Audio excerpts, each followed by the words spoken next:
So thanks for joining me today. Uh, Question on the Federal Reserve. Why is the Fed focusing so much on unemployment? Why is it looking at unemployment, and does that really make sense? Well, it is a great question. Look, the Federal Reserve has been stuck in this Phillips curve mindset for a very long time. They believe that too many people working is what causes inflation, which I don't. Obviously, we've talked about this a number of times, and I've written about it. Uh, I I don't know why they can't just accept the evidence as it is, which is pretty plain that the Phillips curve is not what they think it is. I would even go so far as to say and remind people that the original A.W. Phillips study doesn't even say what the Fed and other people, other economists seem to think it means. It became this Robert Samuelson and some of the other mainstream economists back in the 60s read this paper that was put out in the late 50s by A.W. Phillips, who was a British economist. And and they came to this conclusion that there was a trade-off there between employment or unemployment and inflation. And if you took the unemployment rate down, that your trade-off was a little bit more inflation.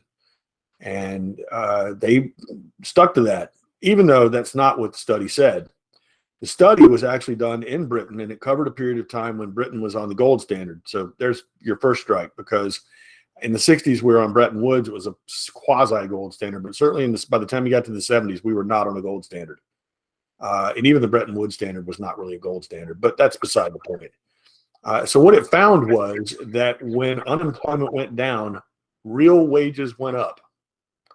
Well, duh. I mean, it's supply and demand. I don't know why anybody finds that surprising, but there is no trade-off there between consumer inflation and unemployment. It was between wage inflation and unemployment. And it was about real wages too, by the way. Now, in a gold standard economy, the fact that real wages went up when unemployment went down should not be shocking at all. Again, it's just supply and demand. But regardless, people have taken this to mean that it was a trade-off between just general inflation and unemployment. And it's never proved true. Look, there's no correlation. I don't care what period you look at. There was a somewhat of a correlation in the 70s, but it wasn't strong. And since then, it's non-existent. So why do they persist in doing that? I honestly don't know. I have said, and I believe that Jerome Powell's speech over the last 6 months, where he talks about that we've got to have pain, that we've got to have higher unemployment in order to cure this inflation, I think it's dead wrong. And I think it's immoral. I don't believe it is Jerome Powell's job to figure out how many people should have a job. As long as the people that are working are producing enough, they're productive enough to produce enough to satisfy their own demand, there should be no trade-off between unemployment and inflation. There just shouldn't be. Now, again, I said this, and I want to be very careful about how I say this. I've said that means, well, maybe too many government workers would certainly be inflationary. I want to amend that, because I wrote that, and a friend of mine who happens to work for the VA as their chief pharmacist out in the Southwest region kind of took me to task on that. Certainly, there are lots of good government employees, and he happens to be an incredible government employee, by the way.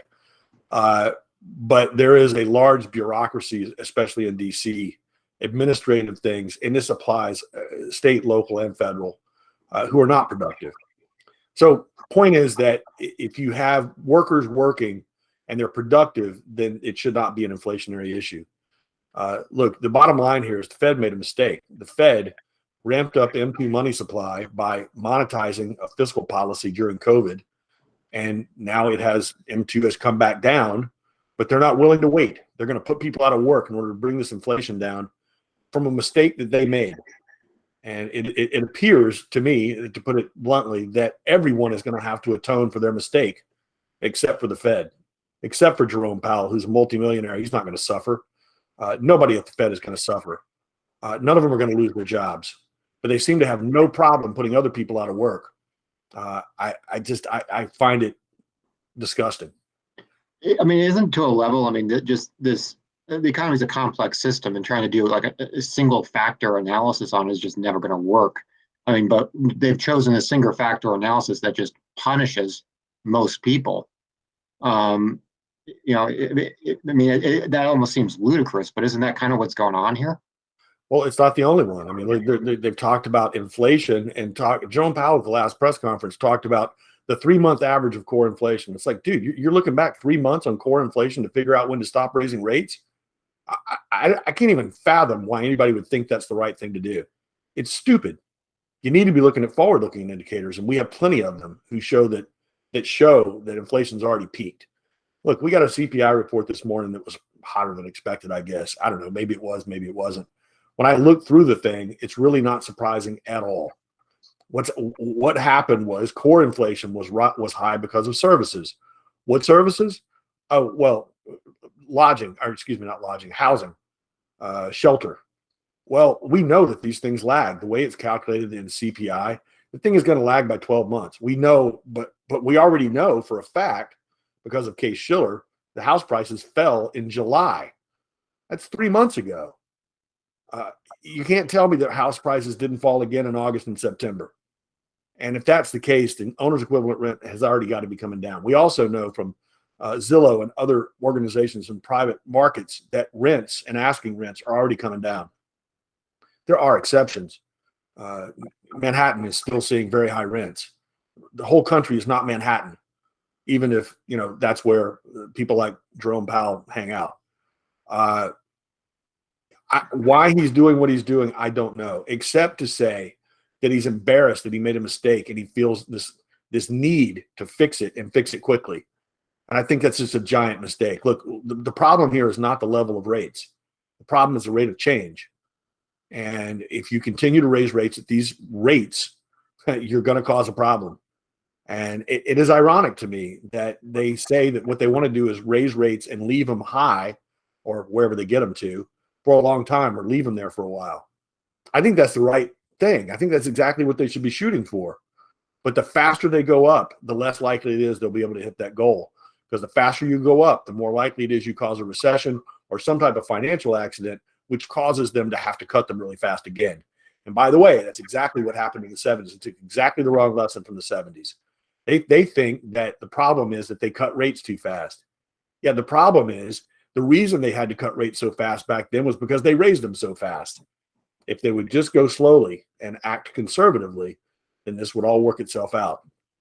But the bottom line in terms of unemployment is the initial study didn't even show that. They're looking at the wrong thing. And not only are they looking at the wrong thing there, but they're looking at some other factors in a backward sort of way. So you're having Fed policy driven to some degree by just misinterpreting data and using some of the wrong data is kind of the bottom line here when we talk about the Phillips curve and whatnot.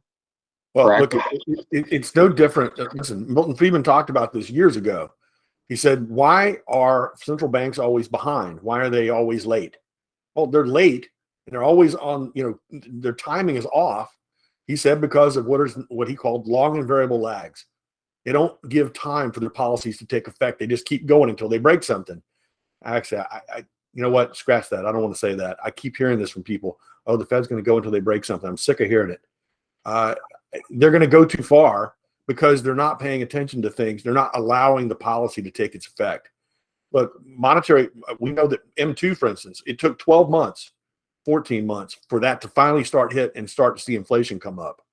Well, it peaked quite a while ago. So you know what? We're about to get the other side of that. Why they can't be patient, I really don't know. Again, like I said, I can't figure out why they can't be patient.